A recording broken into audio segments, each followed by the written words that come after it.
एक जंगल में एक हाथी और एक बकरी रहते थे। दोनों बहुत पक्के दोस्त थे। दोनों साथ में मिलकर हर दिन खाने की तलाश करते और साथ ही में खाते थे। एक दिन दोनों खाने की तलाश में अपने जंगल से बहुत दूर निकल गए। वहां उन्हें एक तालाब दिखाई दिया। उसी तालाब के किनारे एक बेर का पेड़ देखकर हाथी और बकरी बहुत खुश हुआ। वो दोनों बेर के पेड़ के पास गए। फिर हाथी ने अपनी सूंड से बेर के पेड़ को जोर से हिलाया और जमीन पर ढेर सारे पके हुए बेर गिरने लगे। बकरी जल्दी जल्दी गिरे हुए बेरों को इकट्ठा करने लगी।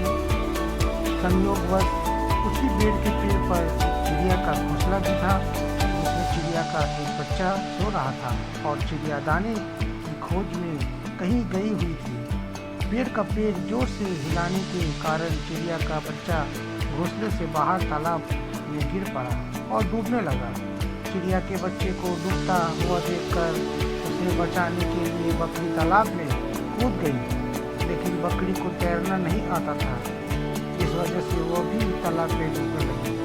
बकरी को डूबता हुआ देखकर हाथी भी तालाब में कूद गया और उसने चिड़िया के बच्चे और बकरी दोनों को डूबने से बचा लिया। इतने में चिड़िया भी वहां पर आ गई और वो अपने बच्चे को सही सलामत देखकर बहुत खुश हुई। उसने हाथी और बकरी को इसी तालाब और बेर के पेड़ के पास रहने के लिए कहा। तब से हाथी और बकरी भी चिड़िया के साथ उस पेड़ के नीचे रहने लगे। कुछ ही दिनों में चिड़िया का बच्चा बड़ा हो गया।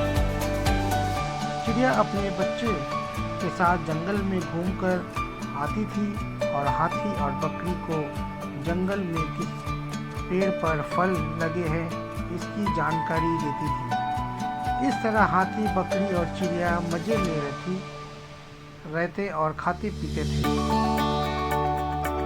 कहानी से सीख, हमें किसी का बुरा नहीं करना चाहिए। अगर हमारी गलती से किसी को परेशान होती है तो उस गलती को सुधारना चाहिए और मनमुटाव